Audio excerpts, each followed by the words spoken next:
Tonight, the city mayor confirms that there is an investigation into a case of a missing firearm allegedly taken by a city police officer. The health ministry is touting yet another batch of COVID negative test results and the 24th consecutive day of the island being virus-free. And a call for intra-regional travel and tourism to take priority over international travel. We have the details of these stories and more coming up. This is the Hot 7 Nightly News with Lovelace and Amy Joseph. Good night. It is Wednesday, the 27th of May, 2020. Welcome to the Hot 7 TV Nightly News. We're on Flow, Channel 117. The broadcast is also being simulcast on Kiss FM, our Caribbean Hot FM mobile app, and the Caribbean Hot TV Facebook page. I'm lovely St. Amy Joseph. Thank you for joining us. Castries Mayor Peterson has admitted that a firearm that was in the possession of city police has disappeared. A video showing CCTV footage being reviewed is making the rounds on social media and has sparked intrigue into the case. What happened? Where is the firearm? What plausible explanation is there for this turn of events? Genevieve Gonzague put the questions to the city mayor. CCTV footage of city police going in and out of the CCC's vault has surfaced on social media. Individuals who are seemingly reviewing the tape can be heard speaking about an investigation into allegations that a city police officer able to account for a firearm and not being able to give a plausible reason to his superiors on how the firearm disappeared. Castries Mayor Peterson has confirmed that there is indeed an investigation into the disappearance of a firearm while in the possession of a city police officer. We have a report of a missing firearm, which we have handed over to the investigation to the CID. All I could tell you is that the gun is missing from the city police vault. The mayor would not be drawn into comment further, stating that he does not want to compromise the ongoing investigation being conducted by the Criminal Investigations Department. I mean, there's no basis on what, as I said, the investigation is an active investigation, and hopefully when the police is through the investigation, then we'll know we move from there. I mean, right now we can't preempt or try to put blame on any person presently. Francis indicated that once a full investigation is complete, the Castries City Council will ensure that whatever actions are necessary are taken. Reporting for Hot 7 News, I am Genevieve Gonzague. The Health Ministry is touting yet another batch of COVID-19 negative test results.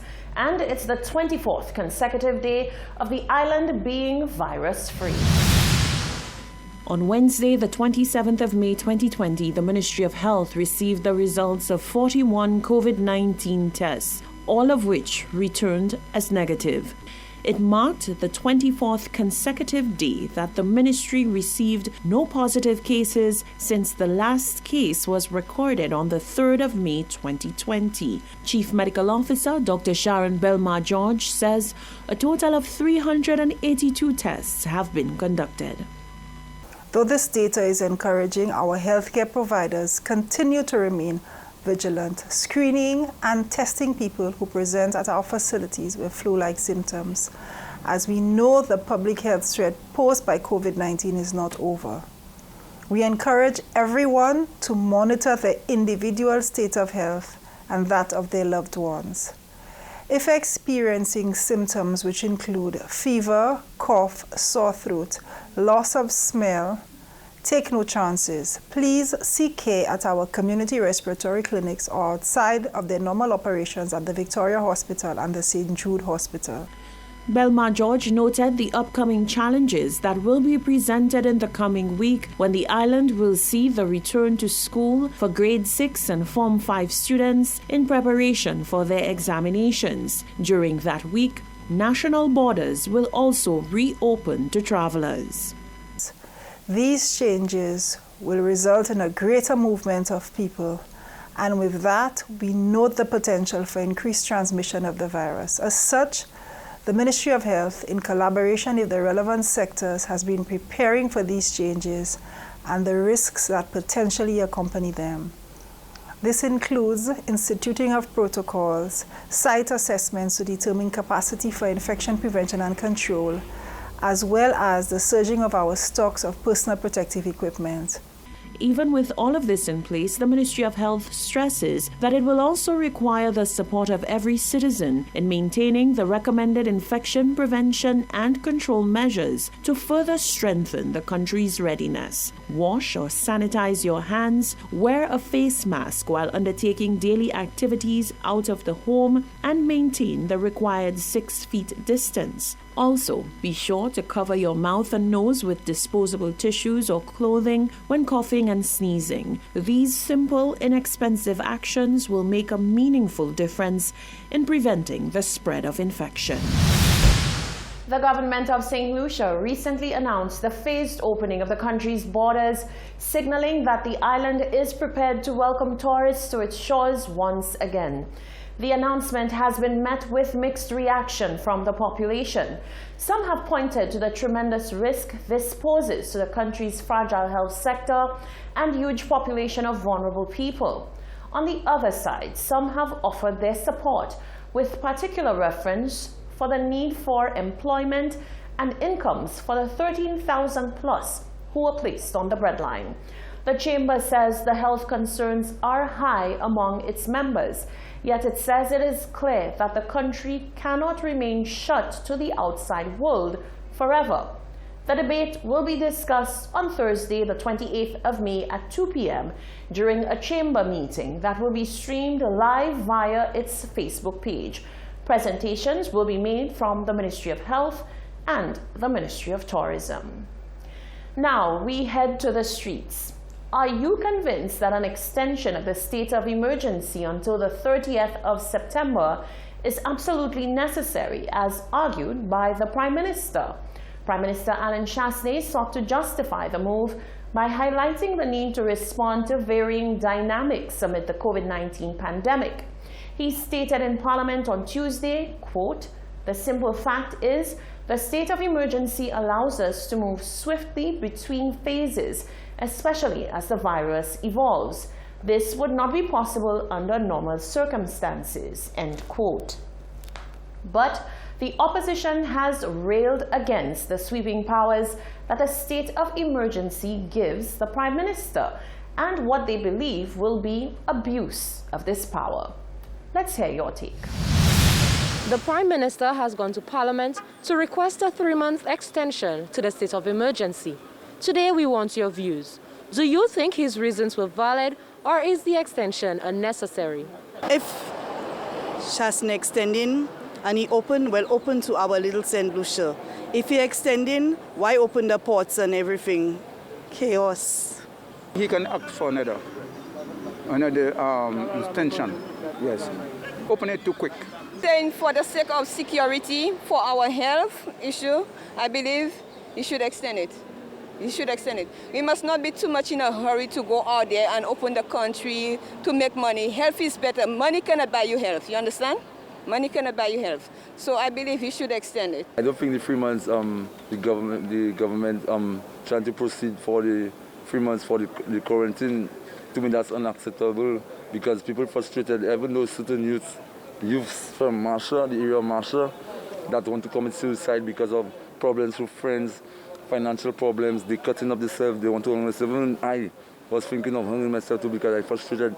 I getting national hammer, I getting abused by people and different financial problems. I want to buy something to eat, I can't eat again, small. Things not running properly in the country. So I think that's really inadequate. They should try and think about it and think of the youth. And Castries should stop spending money while on things that don't, try and build factories and things for the youth, because the youth is the future. Because if you have no youth, the elders going slowly.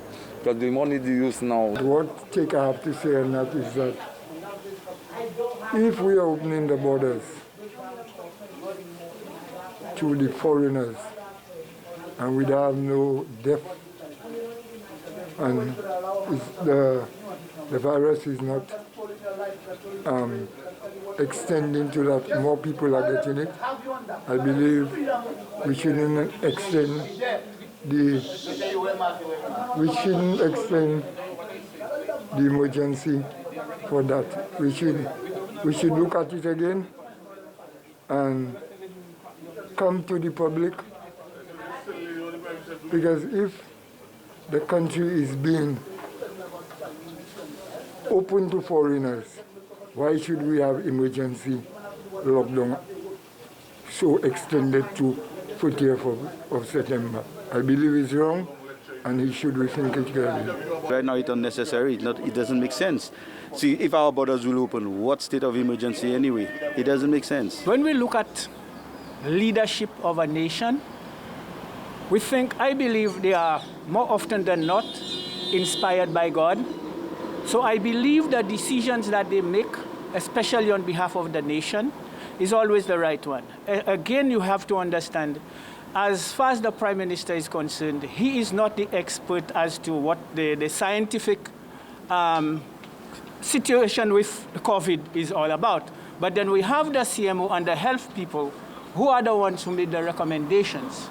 So if he's going according to the recommendations, I don't think there's anything wrong with it, because for one, it would be better that we stay without money, without other stuff, and people stay alive, than the people who are interested in open, and the majority of the population die.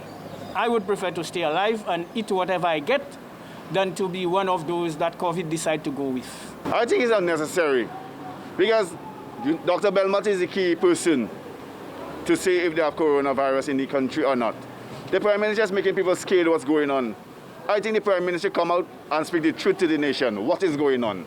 You can't put accent and coffee on people, and everybody's just thinking what is going on. Tell the people the truth. That's all we want to know. Is it truth? The truth just set you free. Yeah, but I don't think that extension will be good for us, because we have a lot of people that's not working, and a lot of people haven't received nothing from that government yet. And to go with the NIC, especially we vendors, the access to bring how many bills and receipts and things, you understand? I don't think so. Because what about people that is not working? 2, 3, 4, 5, 6 months, who taking care of those people? I don't think that extension will be good for us at all. It's best, and I hope it's not a labor man that educating the Flambeau people. I hope so, because I think they will be on the wrong side. And there you have it. Those were your views. Reporting for Hot 7 News, I am Genevieve Gonzalez. Those were your views. You're watching the Hot 7 TV Nightly News. Still to come, former inmates with very differing views speak on the demolition of the Royal Jail. Can Nancy Charles shed light on who gave the go-ahead to demolish the Royal Jail? And does she care? And financial help is on the way for non-NIC contributors.